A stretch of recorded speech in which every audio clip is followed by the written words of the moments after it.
a rural town where I was transferred to. I was sent away because I'm incompetent, that's what I thought. The one who reached out to me was a beautiful boss. I'm Ted, 28 years old.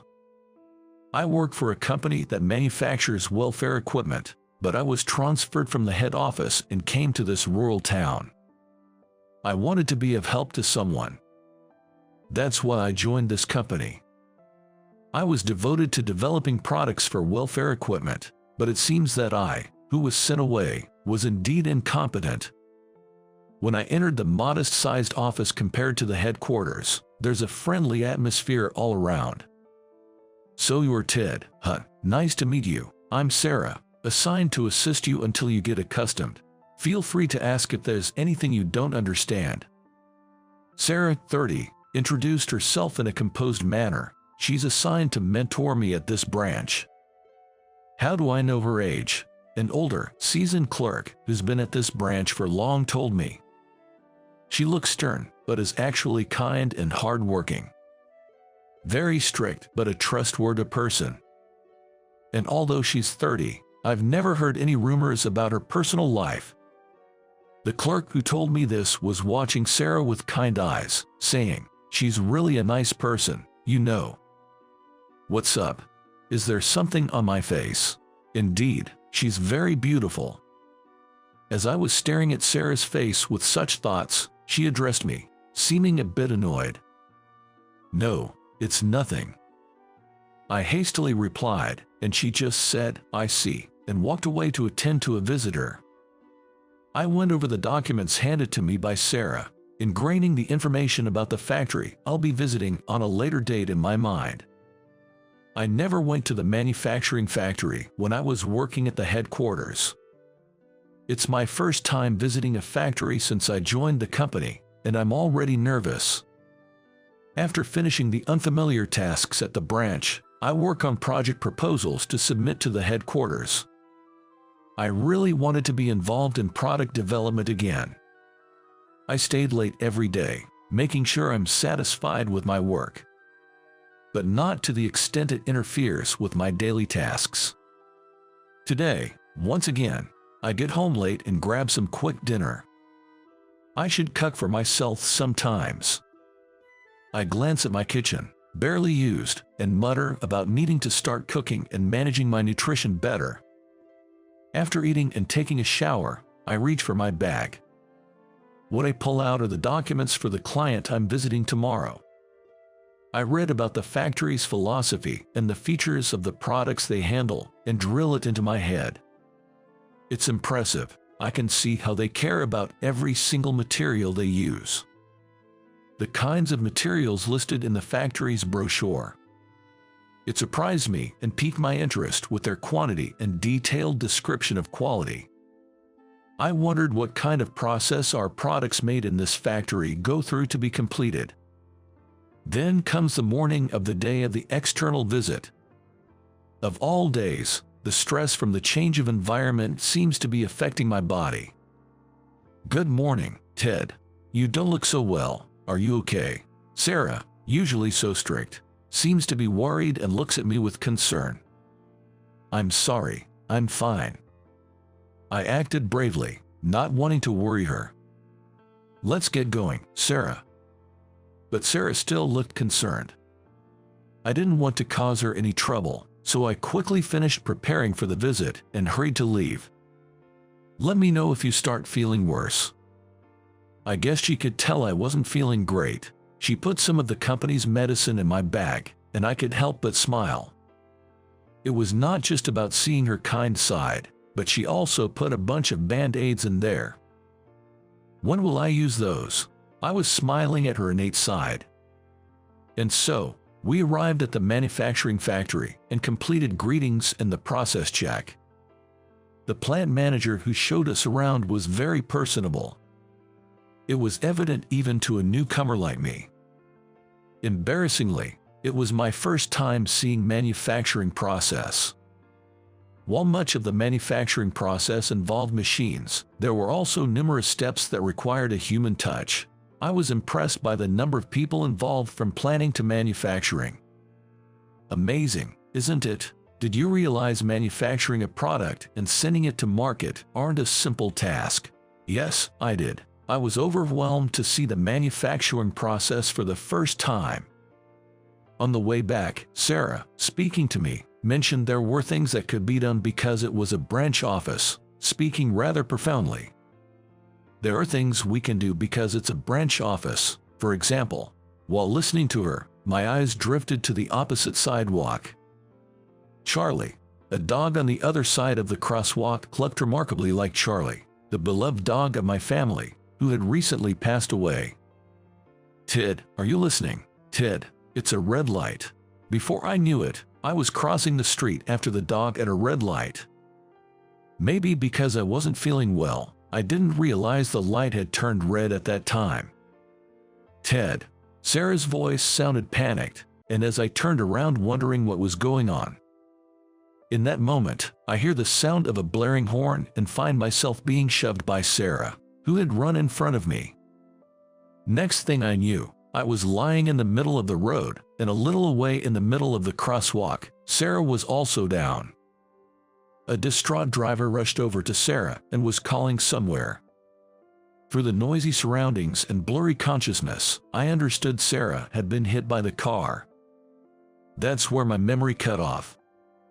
The next time I woke up, I was in a hospital, informed by a nurse, who had come to change my IV, about the accident I'd been in and that I only had minor injuries, currently receiving an IV for exhaustion. Is the woman who helped me all right? What worried me was the absence of Sarah. At that time, Sarah had taken the hit instead of me. The image of her collapsing to the ground won't leave my mind. I kept telling myself she must be all right, but her not being here was making me anxious. The not-so-friendly nurse simply said she was fine and left. I felt relieved, at least, knowing she was safe. Once my IV was finished, I went to the room Sarah was in, as I was told. Sarah, it's dead. I knock and call out, and a woman who looks exactly like Sarah comes out. Who might you be? Caught off guard by her harsh tone, I'm pondering how to respond when Sarah helps me from inside the room. Mia, let him through, he's my co-worker. With that word, the reluctant woman let me in and left to finish her admission procedures. Sarah, I'm really sorry. The first thing out of my mouth is an apology for causing her injuries. I bowed my head and apologized repeatedly, but Sarah forgave me without blaming me. I'm glad you're safe, Ted. It's unlike you to cross on a red light. Did you see someone you know? Sarah had bruises on one leg and a broken arm. Fortunately, her head didn't take a heavy blow, and she regained consciousness quickly. Despite her condition, she's working on her laptop. Faced with her question, my expression clouded over. I saw a dog that looked just like my deceased pet and ran after it. I thought she might get mad for such a reason, but I've never been good at lying, so I told her the truth. I saw a dog that looked exactly like my pet, who passed away recently, and I ran after it despite the light being red. I'm sorry. I was ready to be scolded this time when I apologized for the second time, but she spoke to me again in a gentle voice. So that's what happened. That must have been tough. I widened my eyes at her unexpected words. It wouldn't be unreasonable if she scolded me for almost getting into an accident chasing a dog, thinking I was messing around. That's what I thought. But Sarah stopped typing on her computer and looked straight at me, and for some reason, my heart started to pound loudly. I'm done with the paperwork. At this, her returning younger sister shot me a glance as if surprised I was still there. She then quickly shifted her gaze back to Sarah and spoke about how her job was keeping her so busy that she couldn't visit every day, and that while she wanted to help out after the discharge, doing so daily would be difficult. Sarah smiles and says there's no need to worry, but I start to worry too, thinking about the challenges she must be facing trying to live as usual while restricted by her injuries. Knowing that all of this happened because of me, I found myself offering to help before I realized it. If it's not too much trouble, may I visit and help out with everyday tasks? The first to react to my sudden proposition was her younger sister. It would definitely be a problem. I don't want an unknown man coming in and out of my sister's apartment. She seemed to regard me as suspicious and got defensive. However, this reaction was probably natural. If I had a sister and were in the same situation, I would surely react the same way. I just wanted to be of some help, but I needed to think of another way. Thinking this, I was about to retract my earlier words when Sarah made an unexpected remark. If Mia is busy, maybe I should ask Ted to help. That way, he can also help with work at home. Her younger sister was trying her best to stop it, but with that one sentence from Sarah, my suggestion was accepted. Once she makes up her mind, she doesn't budge, it seems. Her younger sister, appearing resigned, started dividing responsibilities with me. She still had her guards up, so she took charge of the laundry, coming in once a week on rotation, and I would help with the other household chores after finishing work. Until the discharge, I would visit every day, reporting on work and delivering any requested items. If you harbor any inappropriate feelings toward my sister, I will never forgive you. Her younger sister, apparently very protective of her sibling, kept reiterating this point with utmost emphasis. Don't worry, and Sarah, thank you for understanding. I will do my best. Her younger sister, still wary, continued to glare at me, but Sarah bowed her head in a gesture of goodwill and smiled. Every day thereafter, I went to the hospital after finishing work. Wanting not to inconvenience her workplace, I would compile work documents for Sarah and deliver parcels received from her sister. Such days continued for 2 weeks, and Sarah was able to be discharged. Even after being discharged, she needed rehabilitation for a while, and to make sure she faced no inconvenience in her daily life, I continued visiting her every day after work. The only change was, instead of a hospital room, now it was Sarah's room. Ted, thank you for everything. It's been a big help having you cook and clean since it's difficult doing it all alone. At first, I myself was reluctant to enter a woman's apartment every day, but thanks to Sarah seeming not to mind at all, I quickly got used to it. It's only natural since I caused the injury. Really, don't worry about it. Our conversation remained casual, but every day I was impressed watching her work nonstop on her computer, even with her arm impaired. And as the days of visiting continued, I noticed something. Ted, did you put tea in the tea maker? That wasn't me. You made it yourself yesterday. It was, surprisingly, her clumsiness. There were numerous occasions where she nearly fell over nothing, and it had me on edge. Ted, this comedian is a must-watch. If the TV was on, she would immediately switch it to a comedy show and passionately discuss her recommended comedians. Occasionally, she would show an unguarded smile. Day by day, I was beginning to see Sarah as a member of the opposite sex. Of course, not in any inappropriate way. Who was supposed to be the reliable and capable boss seemed adorable and charming now. You're not doing anything with my sister, are you? Mia, the younger sister who comes over once a week to do laundry, has gotten along better with me than at first, but she still keeps a close eye to make sure I'm not slacking off. Don't worry, I don't have the nerve to do so. True. She's rude sometimes. It turned out Mia and I are the same age. Sarah seemed to wish we got along well. Even when we argued, she would watch us with a contented look. A few days later, after a long period of rehab, Sarah returned to work from today. I look forward to working with you again from today. Entering the office, colleagues had even prepared a cake happily celebrating Sarah's return.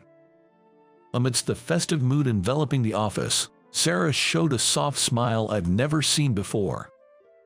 I feel my heart racing once again at that smile. Wondering if it's really racing, I placed my hand over my heart, but I stopped thinking about it as she pulled me into the circle to join the celebration. Even after that, I played a supportive role at the company for Sarah, who hasn't fully recovered. She graciously accepted my offer and has been leading a busy life. After work, I stayed back to work like before. The desire to return to the headquarters was strong, and I couldn't give up. When Mia, Sarah's younger sister, had a calm period at her work, I stopped going to Sarah's house to help out.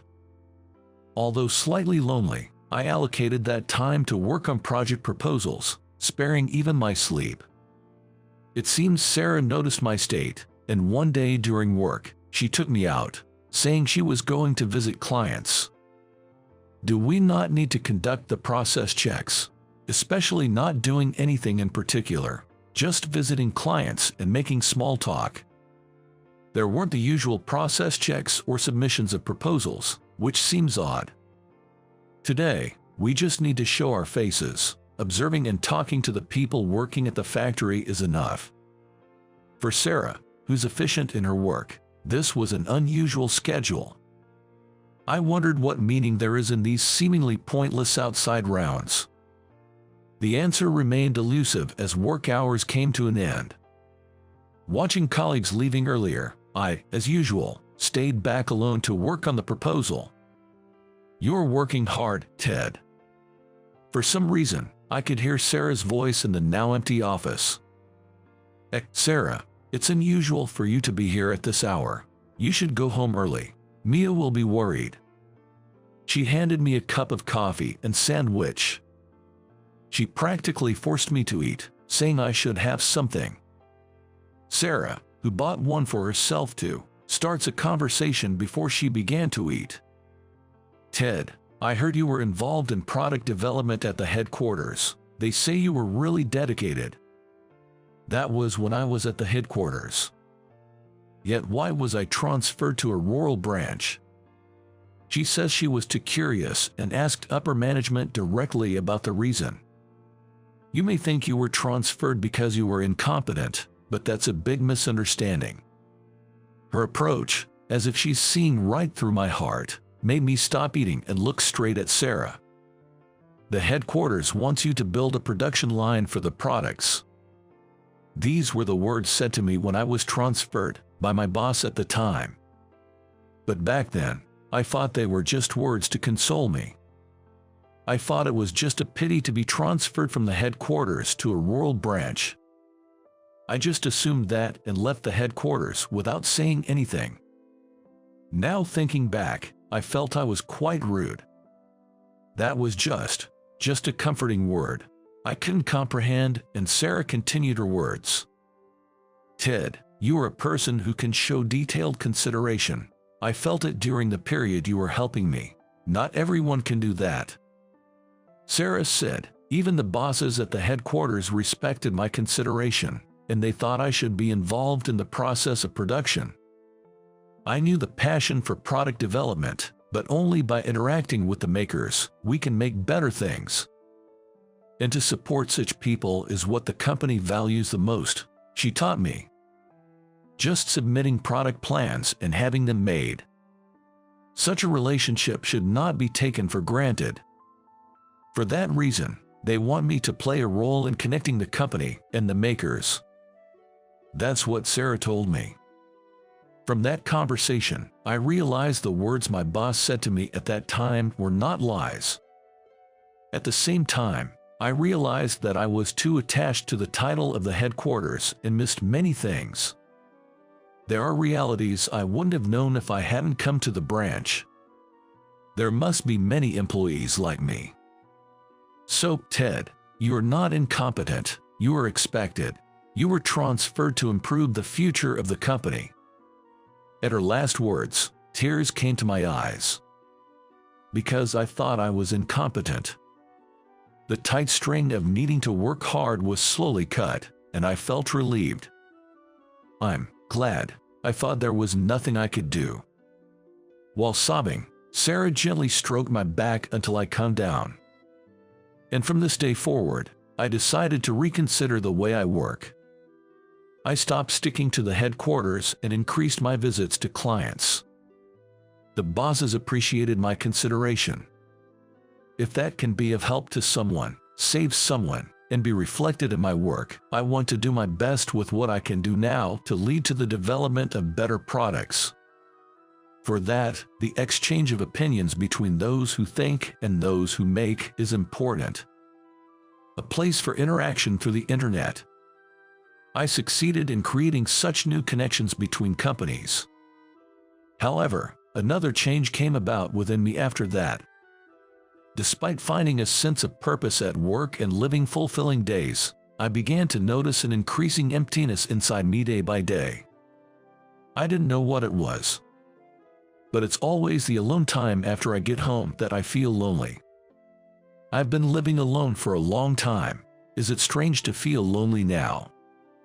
I wondered, but the moment I turned on the TV, I finally realized what this emptiness was.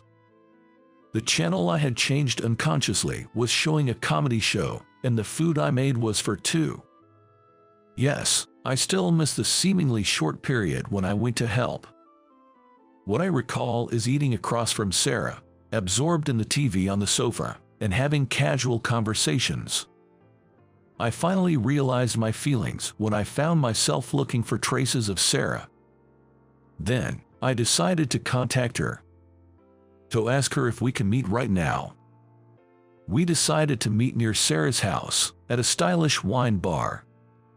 Sarah, who said she loved wine, responded immediately that she would come.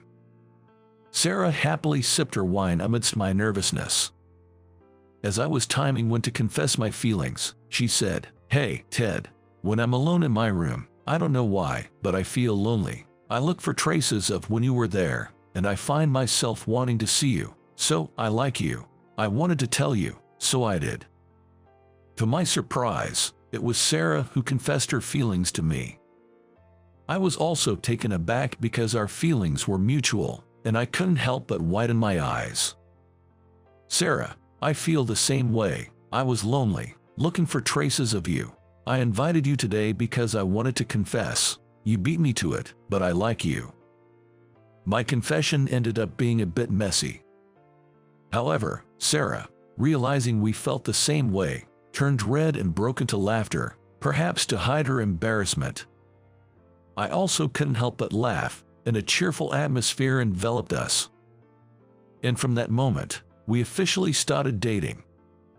3 years later, there was talk of me transferring to the headquarters, but I declined as I still wanted to focus on my work at the branch. Now, Sarah and I are walking slowly, arm in arm, down a straight path. If you make my sister cry, I won't forgive you. On both sides, friends and family from both our sides and colleagues were gathered, and Mia was clapping her hands in tears. Sarah, wrapped in a beautiful dress, smiled gently at Mia. Yes, we get married. Walking down the aisle, we savored our happiness. A new life is in Sarah's slightly swollen belly. Amidst the blessings, Sarah and I are excited about the happiness that awaits us. Awaits us. Awaits us. Awaits us.